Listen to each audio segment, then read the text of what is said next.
आदाब नाज़रीन, आज का मुद्दा में आपका इस्तकबाल है। मैं हूं सैयद अब्बास मेहदी। आज बात करेंगे जामिया तशद्दुद पर दिल्ली पुलिस ने जो चार्जशीट दाखिल की है और जो मजीद डेवलपमेंट हुआ है।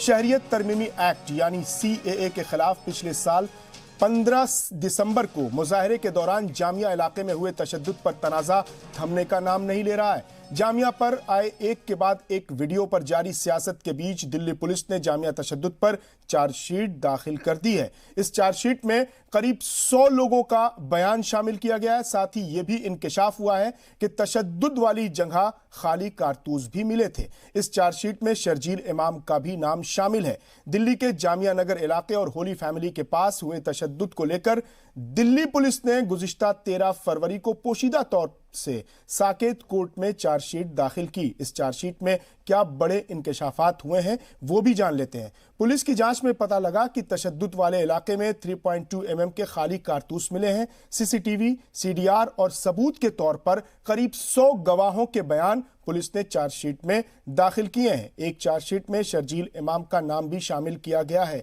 तशद्दुद का मुल्जिम कौन है, इसका पता लगाने के लिए दिल्ली पुलिस ने पहचान और तस्वीरें भी साझा की हैं।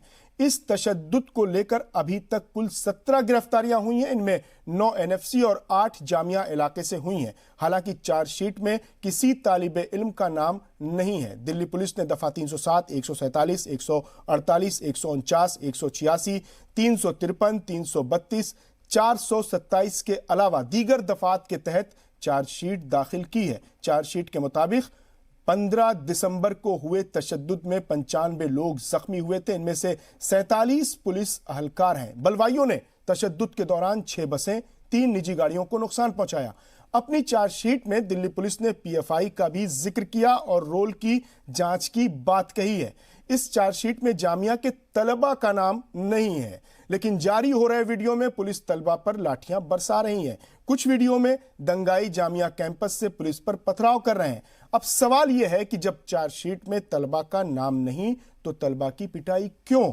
दंगाई कैंपस के अंदर कैसे पहुंच गए? क्या बलवाइयों की हिमायत कर रहा था PFI? शर्जील इमाम का तशद्दुद से क्या कनेक्शन है? ऐसे कई सवालात के साथ आज का मुद्दा में हम बात करेंगे। इस बीच खबर यह है कि क्राइम ब्रांच की SIT जामिया कैंपस पहुंच चुकी है जामिया तशद्दुद पर जांच के लिए। और इसी मौजू के जेर नजर आज के मुद्दा में हमने 5 सवाल पूछे हैं। हमारा पहला सवाल है कि जब जामिया के तलबा तशद्दुद में शामिल नहीं तो लाइब्रेरी में तलबा की पिटाई क्यों? हमारा दूसरा सवाल कि कैंपस के अंदर से पुलिस पर पत्थर फेंकने वाले दंगाई कौन और कैसे पहुंचे कैंपस के अंदर? हमारा तीसरा सवाल है कि क्या जामिया तशद्दुद के पीछे PFI पर बार बार शक की सुई घूम रही है? हमारा चौथा सवाल है कि जामिया तशद्दुद से शर्जील इमाम की तकरीर का क्या कनेक्शन है? इन्हीं तमाम सवालात के साथ और हमारा जो 5वां सवाल है कि जब दिल्ली पुलिस के पास था जामिया का वीडियो तो कार्रवाई अब तक क्यों नहीं हुई? इन्हीं 5 सवालों के इर्द गिर्द आज हमारी बातचीत होगी। इस पर बात करने के लिए हमारे साथ स्टूडियो में मौजूद हैं BJP लीडर गौरव चौहान, सियासी तज्जियाकार इफ्रा जान, जामिया मिलिया इस्लामिया के रिसर्च स्कॉलर शहनवाज भारती और इसके अलावा पीस पार्टी के तर्जुमान शादाब चौहान भी हमारे साथ जुड़ेंगे। इन तमाम मेहमानों का हम इस्तकबाल करते हैं। गौरव चौहान जी, आप BJP के लीडर हैं, आपने वीडियो देखे होंगे, एक के बाद एक तकरीबन 6 वीडियो सामने आ चुके हैं। आज दिल्ली पुलिस ने चार्जशीट जो दाखिल की है उसको भी अया कर दिया है, जाहिर कर दिया है। उसमें जो सबसे अहम बात है वो ये है कि किसी भी जामिया के तालिबे इल्म का, किसी भी जामिया के स्टूडेंट का नाम नहीं है, तो फिर लाइब्रेरी में किस बुनियाद पर पुलिस ने लाठीचार्ज किया? देखिए, सबसे पहले तो मैं ये बताना चाहूँगा कि जितने भी वीडियोस आई हैं, आपने 6 वीडियोस के नाम लिए, हम बताएंगे कि टोटल 9 वीडियोस हमारे सामने आए हैं। 9 वीडियोस आने के बाद अभी जैसे दिल्ली पुलिस ने चार्जशीट दाखिल करी है, उसके कुछ दस्तावेज मेरे पास अभी जस्ट पहुँचे ही हैं। तो मैं उसमें पढ़ रहा था, मैंने देखा कि उसमें जो जामिया प्रशासन है उसके पास भी हम लोगों ने मतलब दिल्ली पुलिस ने फुटेज भेजे हैं और हमारी केंद्र सरकार ने भी उस पर उनसे बयान मांगा है कि इसमें से कितने लोग ऐसे जो जामिया के छात्र हैं उन लोगों से भी पूछा गया। क्योंकि आपने देखा होगा, जैसे फुटेज में देखा गया था हमने कि उन लोगों के हाथ में पत्थर थे और वो लोग जाकर कोने में बैठ गए थे। कोने में बैठने के बाद वो लोग बस इतना देख रहे थे कि अंदर कोई आ रहा है या नहीं। जैसे ही उन्होंने पुलिस को आते हुए अंदर देखा, वो लोग किताबें खोलकर बैठ गए। आपने देखा होगा, डंडा चलने से ठीक पहले वो लोग किताब खोलकर बैठे। अब बात निकल कर ये आ रही, जैसा आप कह रहे हैं कि उसमें नाम है या नहीं है, वो तो देखिए पहचान का विषय है, तफ्तीश का विषय है, उस पर तफ्तीश जारी है। जैसे ही जामिया प्रशासन उस पर जवाब देता है, उस पर गिरफ्तारियां भी सुनिश्चित तौर पर होंगी। ठीक है इफरा जान, गौरव चौहान जो सवाल उठा रहे हैं वो कह रहे हैं कि जो वीडियोस है उसमें दिख रहा है कि वो पढ़ने वाले तलबा नहीं है, वो बाहर के लोग हैं, वो अपने चेहरे को ढके हुए हैं और एक तरह से तैयार बैठे हुए हैं कि अभी पुलिस आएगी तो हम उसका रिएक्शन करेंगे, इस तरह के इल्जामात लगा रहे हैं। तो सवाल यही कि लाइब्रेरी में वो बलवाई दंगाई अगर जामिया कैंपस के नहीं थे, जामिया के स्टूडेंट नहीं थे, तो कैसे पहुंच गए? देखिए पहली बात, अगर इनको नहीं पता था कि वो बच्चे दंगाई हैं या बच्चे हैं तो उनको किस बिना पे मारा गया? अगर कल को मैं पुलिस हूं, मुझे नहीं पता है कि क्या आपने हत्या की है या नहीं की है, तो मैं आपको के ऊपर लाठियां तो नहीं बरसा सकती हूँ ना। पुलिस का इस टाइम काम क्या था? ठीक है पुलिस की गलती नहीं है, नहीं पता है कौन है, इन लोगों को अरेस्ट करना, कोर्ट में पुलिस स्टेशन में ले जाना और इनकी जांच पड़ताल करना। इन्हें प्लीज, मैंने आपको नहीं, मैंने आपको मुझे नहीं काटी, मैंने आपको नहीं काटा, तमीज दिखाइए थोड़ी। देखिए जहां तक पुलिस का काम क्या है, इनको आप कर लीजिए, पुलिस स्टेशन में ला जाइए, इनकी जांच करिए, ना कि इनके सर फोड़िए जहां की जामिया के एक छात्र की आंख निकल गई। अब उसका जवाब कौन देगा? दूसरी बात, ये कहते हैं कि जामिया के बच्चे में पत्थर लेकर बैठे हैं वो लोग। जवाब देने, आप पत्थर लेकर बैठे हैं वो लोग, मत कीजिए, ऐसा तो मत कहिए। कम से कम तमीज की बात नहीं है, बात तमीज की बात, सही बात तो रखिए। पत्थर की बात भी करती हूँ मैं आपकी, पत्थर की बात। दूसरी बात, इनको मैंने एक बार भी नहीं टोका, न जाने क्यों सच सुनने से डर लग रहा है। दूसरी बात, पत्थर एक बच्चे के हाथ में दिखाया जा रहा है, आप प्लीज उस वीडियो को धीरे से चलाइए, जूम करके चलाइए। वो वॉलेट है बच्चे का, यानी जो पर्स जेब में रखते हैं, ब्राउन कलर का वॉलेट है। प्लीज आप वो वॉलेट चलाइए, उसको धीरे से चलाइए और जूम करके चलाइए। बहुत सारी न्यूज आउटलेट्स जैसे alt news, news laundry, India today खुद आज आया है और कहा है कि वो वॉलेट है बच्चे का, जूम कीजिए, जल्दी में दिख रहा था। तीसरी बात इंपॉर्टेंट बात है कि ये जो फुटेज है ये आज पुलिस के पास नहीं पहुंची है, ये फुटेज पुलिस के पास पहले दिन से है। और अगर आप, इन्होंने 9 सीसीटीवी कैमरास की, सीसीटीवी फुटेजेस की बात की, एक सीसीटीवी फुटेज ऐसी भी है जिसमें दिखाया जा रहा है कि पुलिस जो है सीसीटीवी कैमरा तोड़ रही है। अगर पुलिस को छुपाने के लिए कुछ नहीं है तो पुलिस सीसीटीवी क्यों तोड़े? भाई पुलिस का तो काम है सीसीटीवी को अपने पास लेना, पुलिस सीसीटीवी तोड़ रही है। और चौथी बात, आपने बात की पीएफआई की इंक्वायरी की, आपने बात की शर्जील इमाम की इंक्वायरी की, सब ठीक, इंक्वायरी कीजिए, किसी को डर नहीं लगता है। लेकिन क्या उन पुलिस वालों पे इंक्वायरी नहीं होनी चाहिए जिन्होंने बिना किसी एविडेंस के, बिना किसी सबूत के इतना तशद्दुद किया लाइब्रेरी में, यहां तक कि एक बच्चे को पूरी उम्र के लिए अंधा कर दिया, उसको अपाहिज कर दिया? उन पे भी कार्रवाई होनी चाहिए। जान, पुलिस का जो मौकफ था, पुलिस का जो स्टेटमेंट था, उनका यह कहना था कि जब हमारे ऊपर पथराव हो रहा था, जब पब्लिक प्रॉपर्टी को नुकसान पहुंचाया जा रहा था, बस जलाई जा रही थी, लोगों की जो निजी गाड़ियां खड़ी थी वो जब आग के हवाले की जा रही थी, तो हमारे पास कोई चारा नहीं था बिना बजाय एक्शन के। देखिए पहली बात तो, मैं बहुत विडंबना की बात है कि हमारी पुलिस झूठ बोल रही है। पहला आप पुलिस का बयान देख लीजिए, जिस दिन ये सब हुआ पुलिस ने उस दिन बयान दिया कि हम तो लाइब्रेरी के अंदर गए ही नहीं। ये सीसीटीवी कैमरा फुटेज जो अब बाहर निकले हैं, अब साफ साफ जो जामिया के बच्चों ने उस दिन कहा था कि पुलिस जामिया लाइब्रेरी में आई, अब हमको पता चला कि पुलिस जामिया लाइब्रेरी में गई थी, तो पुलिस का पहला ही बयान झूठा था। दूसरी बात, हम सब ने जामिया की जो लाइब्रेरी की वीडियोस देखी, क्या किसी ने भी देखा कि लाइब्रेरी के अंदर से कोई पथराव कर रहा था? नहीं, चाहे वो बच्चे थे या रायटर्स थे, सब नीचे बैठे थे। तो जब सिचुएशन ऑलरेडी कंट्रोल में थी, आपको उनको मारने की क्या जरूरत थी? तब तो सिचुएशन कंट्रोल में थी। हमने देखा है कि लाइब्रेरी में कोई पथराव नहीं हो रहा था। ठीक है, शहनवाज भारती साहब, आप रिसर्च स्कॉलर हैं, जामिया से जुड़े हुए हैं, आप मेरे ख्याल से उस दिन रहे होंगे। उस दिन तो हम लोग का जो प्रदर्शन था वो बिहार निवास पे था जी, तो जुमा का दिन था। आप 15 बोल रहे हैं, एक्चुअली जो शुरू हुआ है वो 13 को शुरू हुआ है। नहीं, जिस दिन हिंसा हुई है, तशद्दुद, वायलेंस जिस दिन हुआ है, उस दिन 15 था जी, वो जो शाम का वक्त था। हाँ। मैं ये जानना चाह रहा हूं, आप चूंकि जुड़े हैं, आप बहुत नजदीक से देख रहे होंगे, बारीकियां समझ रहे होंगे, ये जो वीडियोस अलग अलग जारी हुए, दिल्ली पुलिस ने जारी किया है और जामिया कोऑर्डिनेशन कमेटी ने जारी किया है, इन दोनों के वीडियोस में क्या कोई छेड़छाड़ है या हकीकत में कुछ वीडियो सच कह रहे हैं, कुछ वीडियो कुछ गलत तस्वीरें भी दिखा रहे हैं? देखिए, सबसे पहले तो आपने जब ये शुरू किया था प्रोग्राम तो आपने शर्जील को गद्दारे वतन बोला था। मेरे समझ से वो बात आपको नहीं इस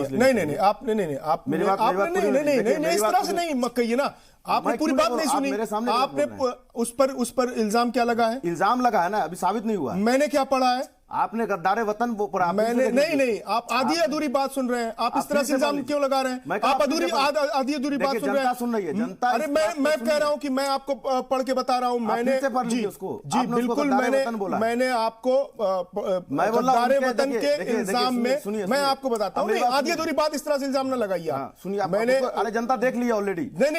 नहीं आप इस तरह की गलत बातें कर रहे हैं ना। पूरा हिंदुस्तान देखा है। नहीं मैं बोला, वो तो रिकॉर्ड हुआ है। नहीं, आप झूठ बोल रहे हैं। आप झूठ बोल रहे हैं भाई साहब, आप झूठ बोल रहे हैं। देख चुका आप झूठ बोल रहे हैं। ये लाइव चला रहे हैं आप ये लाइव चला रहे हैं ना। नहीं आप झूठ बोल रहे हैं। मैं आपकी झूठ के पोल खोलना चाह रहा हूं। हाँ, तो मैं झूठ बोल रहा हूं, जनता वो भी देख ली है। हाँ, मैंने अगर झूठ बोला है तो जनता देख ली है। मैंने बोला है कि मैं कह रहा हूं, मैंने बोला है कि शरीयत तरमीमी एक्ट के खिलाफ गद्दारे वतन का इल्जाम झेल रहे शर्जील इमाम। हाँ जी, तो आप एक चीज पहले बताइए कि गद्दारे वतन जो है, तो उसको मैं मुहिब्बे वतन बोलूं क्या? मुहिब्बे वतन, मैं उसको मुहिब्बे वतन बोलूं क्या? शर्जील इमाम जिस पर गद्दारे वतन का केस लगा है, मैं कैसे बोल सकता हूं? मैं कानून से ऊपर हो गया। एक बात जान लीजिए, मैं कानून से ऊपर हो गया। शहनवाज बाकी साहब, पहले एक बात जान लीजिए, वो जो कानून है वो राजद्रोह है, देशद्रोह नहीं है। आप पहले कानून के बारे में जान लीजिए, कब कानून आया, कैसे कानून आया, फिर उस पर बात करते हैं। आपका जो भी लिखा है वो भी गलत लिखा है। मैं बोल रहा हूं ये बात पूरा हिंदुस्तान, आप जाइए, जो लोग इनको जानना चाह रहे हैं, जो देशद्रोह का केस जो लोग कहा जा रहा है उसके बारे में बैकग्राउंड जान लीजिए। अंग्रेजों ने लाया था, कब लाया था, क्यों लाया था, और उस देश में अभी तक क्यों चल रहा है। इलाहाबाद हाई कोर्ट ने केदारनाथ सिंह बनाम बिहार सरकार में क्या बोला है, सुप्रीम कोर्ट ने उस कानून पे क्या बोला है, ये जनता मेरी नजर में जो मेरे मुल्क हिंदुस्तान को तोड़ने की बात करेगा शहनवाज भारती साहब, मैं यहां किसी का प्रवक्ता नहीं हूं, मैं किसी की हिमायत करने वाला एंकर यहां पर नहीं हूं, मैं ये भी वाजे कर दे रहा हूं, लेकिन मेरे मुल्क हिंदुस्तान को जो तोड़ने की बात करेगा वो इस मुल्क का गद्दार कहलाएगा। लेकिन फिर भी मैंने शर्जील इमाम को गद्दार नहीं कहा। अभी वही बोल रहे हैं ना, मैंने शर्जील इमाम को गद्दार नहीं कहा, रिकॉर्ड है। अरे सर, आप गलत बात कर रहे हैं। मैं ये कह रहा हूं कि जो भी वो बयान दिया है, उनके बयान से कोई लोग कोई भी इत्तेफाक नहीं रखेंगे जैसा उन्होंने बयान दिया है, लेकिन तो उसको गद्दारे वतन कर रहे हैं। सुनिए ना, अरे मैंने गद्दारे वतन का इल्जाम झेल रहे हैं। हाँ, तो वो कानून पहली स्क्रीन पे दीजिए। सर इसको आगे इस बात पे आगे करते हैं। नहीं, आप इस तरह से इल्जाम लगा के आगे बढ़ रहे हैं ना। मैं आपकी बात बोल रहा हूं, सर आपका लाइव प्रोग्राम है। सर मैं कोई पार्टी बन के थोड़ी बैठा हूं। सर आपका ये लाइव प्रोग्राम है, जनता इसको ऑलरेडी सुन चुकी है और देख चुकी है। जो अल्फाज मैंने बोले थे, देखिए वो स्क्रीन पर है। मैंने बोला जामिया में तशद्दुद को लेकर गद्दारे वतन के मुल्जिम शर्जील इमाम को इल्जाम लगा है। अब जब तक अदालत नहीं तय करेगी, जब तक कानून नहीं तय करेगा, वो कैसे पाक साफ हो जाएंगे, वो कैसे पाक साफ हो जाएंगे? सर पहले मैं वहीं पर, इसीलिए मैंने वहां जो शुरू किया था कि जो ये वतन का कॉन्सेप्ट है ना, वो जो कानून जो जिन पे धाराएं लगी है वो राजद्रोह है, देशद्रोह नहीं है। मैं वहीं से शुरू कर रहा हूं, आप जनता को तय करने दीजिए ना सर, आप जज मत बनिए यहाँ पे ना, हम बन रहे हैं। मैंने पहले क्लियर किया, मैं पार्टी नहीं हूं सर, लेकिन आप मुझ पर इल्जाम लगा रहे हैं ना, क्योंकि मैं पार्टी नहीं हूं। सर दूसरा मामला आया बस जलाने का। बस जो जला है वो जामिया से 1.5 किलोमीटर दूर जला है, उस जगह का नाम है माता मंदिर। पुलिस उस दिन ऑलरेडी बहुत बड़ी संख्या में आई हुई थी, तो सबसे पहले जिसको आप कथित रूप से दंगाई बोल रहे हैं, वो 1.5 किलोमीटर चल के जामिया कैसे आ गए? पुलिस तो पहले थी। आप अगर देखेंगे जुलेना से जब रास्ता है वहां पुलिस पूरा बैरिकेड लगाए हुए थी, पूरा रास्ता जाम था बैरिकेड से, तो वहां से दौड़ते हुए लोग जामिया कैसे आ गए? तीसरी बात, जामिया के हर एंट्री और हर एग्जिट पॉइंट पे सीसीटीवी कैमरा लगा हुआ है। भाई साहब हमारे भाजपा के मित्र कह रहे थे कि 9 हमारे पास वीडियो है, 50 से ज्यादा वीडियो आएगा आपको। आप एक चीज बताइए, साधारण से भी कि जुल्म कौन करता है? जो मजबूत होता है वो कमजोर पे जुल्म करता है। और आज अब चार्जशीट में भी देख रहे हैं कि एक भी जामिया के छात्र का नाम नहीं है। भीड़ जब एक जगह ऑलरेडी आ गई थी लाइब्रेरी में, कहने का मतलब अगर वही मान लेते, पुलिस का बयान ही मान लेते हैं कि एक जगह भीड़ आ गई थी, मतलब उसको आप आराम से अरेस्ट कर सकते थे। अगर जो भी दोषी था, भारतीय कानून के हिसाब, कानून के तहत उनको सजा मिलती। आप देखिए लड़कियां वहां पे हाथ जोड़े हुए हैं, जैसे लोग भगवान को हाथ जोड़ता है, मतलब पुलिस को भगवान की तरह रहम की भीख मांग रही है लाइब्रेरी में लड़कियां। तो इसको आप क्या कहेंगे? भाई साहब आप मुझे एक बात बताइए ना, अगर मैं पुलिस पर पथराव कर, सुनिए एक बात, भाई साहब अगर डिबेट कीजिएगा तो फिर सुनिए आपका बोलना मुश्किल हो जाएगा। एक मिनट सुनिए आप, अगर मैं पुलिस पर पत्थर मार कर कहीं दुबक जाता हूं, कुछ छुप जाता हूं, तो पुलिस को मेरा एक्शन लेने का यत्न नहीं है क्या? आपकी बारी आएगी, न्यूज़ रूम भाजपा का ऑफिस नहीं है। आप इनके पॉइंट्स नोट कर लीजिए, आप नोट करके जवाब दीजिए। नहीं भाई साहब आपने पूछा तब आपको जवाब दिया ना सर। एक चार्जशीट जो हुआ शर्जील पे जामिया वाले केस में ही, तो जो कथित रूप से उनका बयान जो कहा जा रहा है वो चिकन नेक वाला, उससे पहले 15 तारीख आता है दिसंबर। आप वो भी हिस्टोरिकली उसको क्रोनोलॉजिकली देख लीजिएगा। और 16 दिसंबर को बोला। उन्होंने, और दूसरा कि एक आदमी जिनको पुलिस ने पकड़ा है 17 में से एक ने कहा, सुनिए ना सर, कह रहे हैं आप बताइए तो मैं सर पूरा क्रोनोलॉजी ही तो समझा रहा हूं आपको। नहीं, अमित शाह ने हमारे अभी इस चार्जशीट में जो इस चार्जशीट में मैंने जो नाम है ना, सरजील इमाम क्यों आया, वो नाम एक बच्चे ने 17 में से एक ने कहा पर नहीं आया, एक वो सर मेरे पढ़ के आया हूं, उसका रिपोर्ट में पढ़ के आया हूं। मैंने भी पढ़ी है। 17 जो अरेस्ट हुआ उसमें एक ने कहा था कि उनके बयान को सुनकर हम इंस्टिगेट हुए। जी, तो एक चीज बताइए, गोली मारो गद्दारों को, सब मैं आ रहा था उसके बाद गोली भी मारी गई। सरजील ने जब ये बोला तो असम में कुछ नहीं हुआ। जी, तो उस पर कार्रवाई क्यों नहीं हुई? क्योंकि भाजपा के मंत्री हैं। ठीक है, चलिए। एक हमारे हैं ये परवेश वर्मा जी हैं और एक मिश्रा जी हैं। इन तीनों ने क्या और कैसे बयान दिए, उन पे FIR तक नहीं हुआ। ये साबित होना, मैं उनको मुजरिम, वो भी कानून, भारतीय कानून तय करेगी कि वो मुजरिम है या नहीं है। मैं उनको देशद्रोही नहीं बोल रहा हूं, लेकिन जब उन्होंने ऐसा बयान दिया तो उसके बाद गोली चली 2 जगह। एक जगह जामिया में चली राम भक्त गोपाल के द्वारा, और एक जगह कोई गुर्जर है जो वहाँ क्या नाम है, गुर्जर है वो शाहीन, कौन गुर्जर, कपिल गुर्जर, वो चली वहां पे शाहीन बाग में। लेकिन जिन्होंने ये बात बोला, आप कानून जब पढ़िएगा वही राजद्रोह वाला कानून, तो ये है सुप्रीम कोर्ट ने कहा, एक मिनट, सुप्रीम कोर्ट ने कहा कि किसी को बोलने से राजद्रोह नहीं होता है, लेकिन उसके बाद अगर कोई घटना होती है जो उसके बोलने से लिंक होता है और उसमें देश तोड़ने की बात होती है, तो उस पर यह कानून लागू अभी भी होता है इस देश में। ठीक है। तो जब गोली मारने बोला गया और गोली मारा गया, वो गोली किसी के सर में भी लग सकता था, वो तो हाथ में लगा किसी के, तो उसका आप क्या कहिएगा। और सबसे अहम बात कि ये वीडियो इतने दिनों के बाद क्यों निकल के आया, क्योंकि वो जो मेरा व्यक्तिगत रूप से ये मानना है कि जो ये मुद्दा है इसको डाइवर्ट करने के लिए, ये जो डाइवर्ट है, डिवाइड वाला पॉलिटिक्स है, डाइवर्ट एंड रूल वाला, उसके तहत ये किया जा रहा है। चौथी बात और लास्ट बात, सेम आप जामिया की जगह पर JNU को रख दीजिए, वहां पुलिस इन नहीं की, सब मुंह नकाब बांध के वहां आराम से कूट के आए स्टूडेंट को, और लोगों ने तालियां बजाई। उस वक्त भी मैं एक टीवी डिबेट में था, उस वक्त लोग खुशी मना रहे थे। अब छात्र, जो सरकारी विश्वविद्यालय का छात्र जो सरकार चलाती है, वहां से पढ़ के पता नहीं कैसे कैसे लोग देश में निकले हैं, उनको जब पिटाई लगती है, और एक पिंकी जी उसकी जो आतंकवादी घटना के बाद जो जिम्मेवारी लेती है आतंकवादी संगठन, वैसे उन्होंने जिम्मेवारी ली, उनका आज तक कुछ नहीं हुआ। तो ये जनता क्या समझेगी? क्या हम लोग अंधेर नगरी चौपट राजा के सवाल करेंगे? ठीक है। पीस पार्टी के हमारे तर्जुमान हैं शादाब चौहान साहब, उन्होंने अभी हमें ज्वाइन किया है। बहुत इस्तकबाल है शादाब साहब आपका। आज आप लोगों ने जंतर मंतर पर CA और NRC और NPR के खिलाफ बड़े लेवल पर प्रोटेस्ट किया, मुजाहरा किया। पहला सवाल तो ये कि बहुत देर हो गई, ऐसा क्यों हुआ, और इसको कितने बड़े पैमाने पर आप लेकर जाना चाहते हैं? क्या ये मुजाहरे लगातार जारी रहेंगे या आज एक सिंबॉलिक आप लोगों ने प्रोटेस्ट किया है? सर, पहले तो मैं ये बताना चाहूंगा कि पीस पार्टी 2 दिसंबर से इस लड़ाई को लड़ रही है, और सबसे पहले सुप्रीम कोर्ट में इस काले कानून के खिलाफ जो मुल्क को तोड़ने वाला है, जिस तरीके से जिन्ना ने मजहब के नाम पर मुल्क बांटने की बात कही, तो मजहब के नाम पर नागरिकता देने की जो बात कही जा रही है, उस विचारधारा के खिलाफ सबसे पहला मुकदमा पीस पार्टी ने दायर किया। दूसरी चीज यह है कि आज जो हम लोगों ने किया है यह सिंबॉलिक है और यह पूरे देश भर में होगा। आज वहां एक शपथ भी ली गई है कि हम लोग गांधी जी और अंबेडकर जी की विचारधारा की रक्षा के लिए लड़ाई लड़ेंगे। रही बात दिल्ली पुलिस का जो जिक्र बार बार आ रहा है, देखिए जामिया में अगर प्रोटेस्ट हुआ, जो आवाज बुलंद हुई, जिसके बाद वायलेंस हुआ, उसकी बुनियाद CAA है, और CAA अगर न लाया जाता तो ना वायलेंस होता, ना ये सारी घटना घटती। रही बात दिल्ली पुलिस का जो रवैया है, वो पूरे देश ने देख रहा कि गृह मंत्री जी के नेतृत्व में मैं मानता हूं कि दिल्ली पुलिस वही दिल्ली पुलिस है, कितनी ताकतवर है, कितनी काबिल है। हमने जब देख लिया, जब गोली चलाने वाला गोपाल खड़ा था तो ऐसे लग रहा था कि बाहरों फूल बरसाओ दूल्हे राजा आए हैं। और यही पुलिस जब वकीलों से मार खाती है तो धरना प्रदर्शन पर उतर आती है, लेकिन बच्चों को मार करके जामिया को जालियांवाला बाग जो बनाया गया है, जो षड्यंत्र रचा गया है, क्या भारत के जो आने वाला भविष्य है उसके साथ ये करना, एक पर्स को, वॉलेट को बंदूक बताना, और जिस तरीके से गोलियां चलाई जा रही हैं, और देवबंद में जहां जहां भारतीय जनता पार्टी के अंडर में पुलिस है, वहां वहां पुलिस सरकार के इशारे पर मजबूर होकर के जनता का उत्पीड़न कर रही है। जो सरकार से सवाल करेगा या तो देशद्रोही है या गद्दार है। देवबंद में तिरंगा क्यों लहराया जा रहा है, इस पर नोटिस भेजा जा रहा है।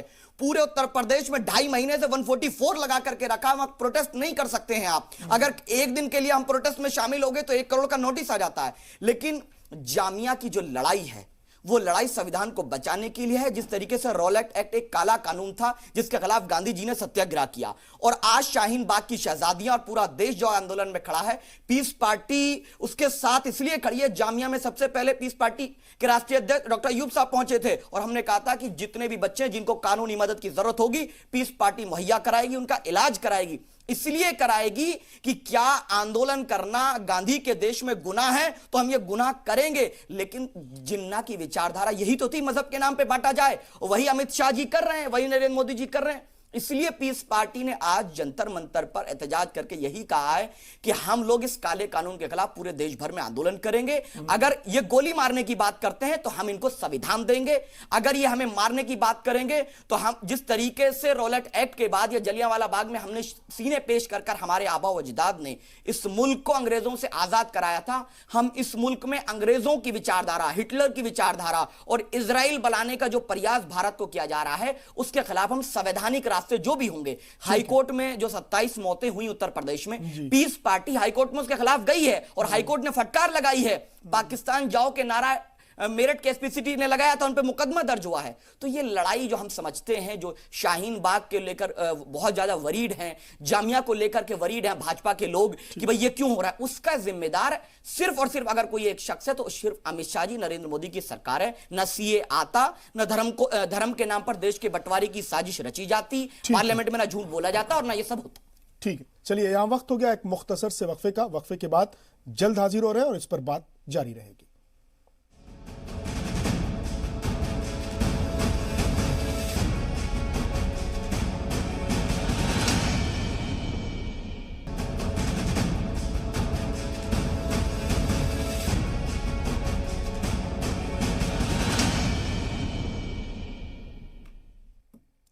वक्फे के बाद एक बार फिर आपका इस्तकबाल है। आज का मुद्दा में हम लगातार बात कर रहे हैं कि जामिया तशद्दुद पर दिल्ली पुलिस ने चार्जशीट दाखिल की है, लेकिन सबसे अहम बात यह है कि उसमें जामिया के किसी भी तालिबे इल्म का नाम नहीं है। तो हमारा सवाल यह है कि फिर लाइब्रेरी में लाठी चार्ज क्यों हुआ, तलबा की पिटाई क्यों हुई।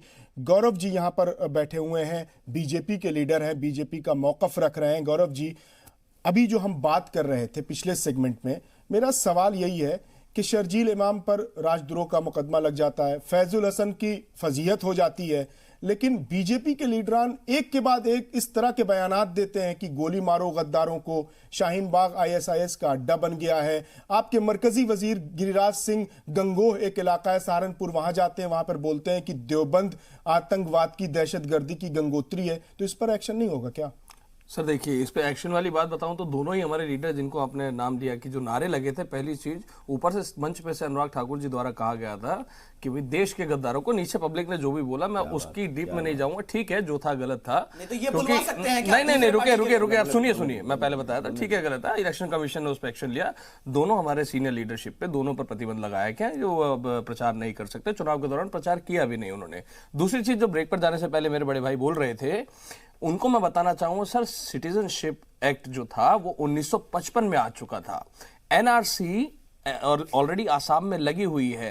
कांग्रेस के प्रधानमंत्री, कांग्रेस के समय प्रधानमंत्री रहे मनमोहन सिंह जी, जब अपने कार्यकाल के दौरान संसद में अल्पसंख्यकों को, जो हमारे पड़ोसी देश के अल्पसंख्यक हैं, उनके लिए नागरिकता मांग रहे थे, तब ये लोग निकल कर नहीं आए थे। मुझे ये बात अगर कोई समझा दे कि आज ही की तारीख में आप लोग क्यों निकल कर आ रहे हैं, आज ही की तारीख में आप क्यों उछल कर डिबेट कर रहे हैं, मुझे समझ नहीं आ रहा कि एक सरकार है, कांग्रेस की सीनियर लीडरशिप मान चुकी है कि जब दोनों सदनों में, संसद में एक बिल पास हो चुका है तो उसको कोई भी सरकार लागू होने से नहीं रोक सकती। लेकिन ये दस्तूर के, आइन के, संविधान के खिलाफ है ना। उसके प्रेम्बल में लिखा हुआ है कि आप किसी को मजहबी बुनियाद पर किसी को शरीयत न दे सकते हैं, ना उसकी शरीयत ले सकते हैं मजहब की बुनियाद पर। सिर्फ माइनॉरिटी की बात करी गई है सर। उस पर 2014 दिसंबर तक जितने लोग आ चुके, केवल आर्टिकल 14 समझा दीजिए, फिर सीए समझाइए ना। अगर आर्टिकल 14 को वायलेट नहीं करता क्या सीए? आप इतना समझा दीजिए। आप नागरिकता देने का कानून नया नहीं। सर एक बात बताइए, जब गृह मंत्री जी चिल्लाकर बोल रहे हैं कि जिसको दिक्कत है आइए,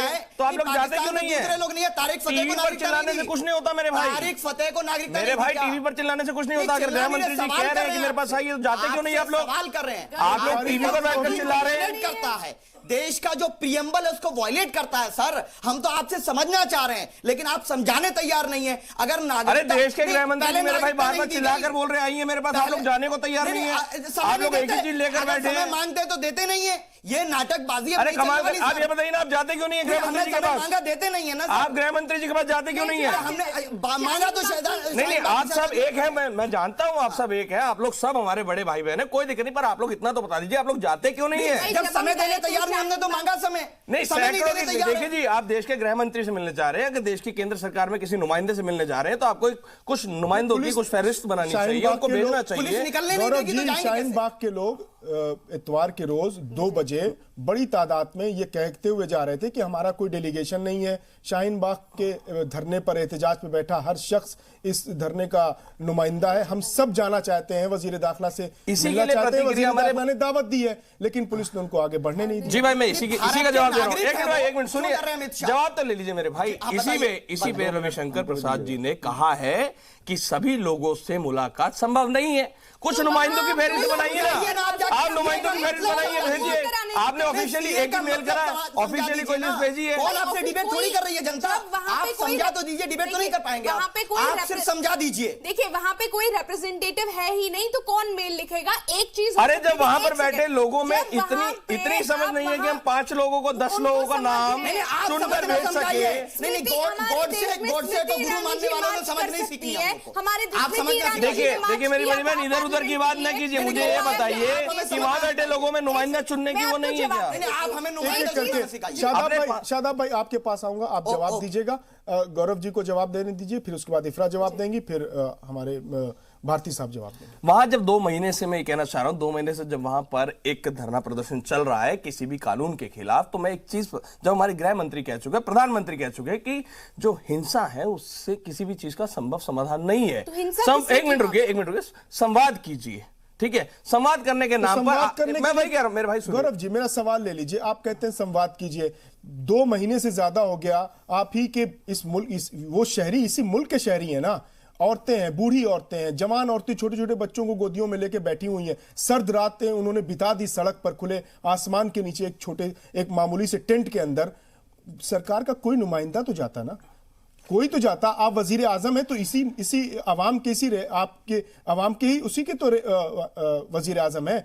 इंतखाबी रैलियों में, चुनावी रैलियों में आप बड़ी बड़ी रैलियों में बड़े बड़े मजमे को खिताब कर लेते हैं। शाहीन बाग आ गए होते, किसी एक वजीर को भेज देते, किसी को नुमाइंदा बना के भेज देते, 2-4 लोगों की एक टीम बना लेते, बीजेपी से ही मुस्लिम लीडर हैं, शहनवाज हुसैन है, मुख्तार अब्बास नकवी है, किसी को नुमाइंदा बना के भेज देते। संवाद होता, कम्युनिकेशन होता, बातचीत होती, मसले का हल निकल जाता।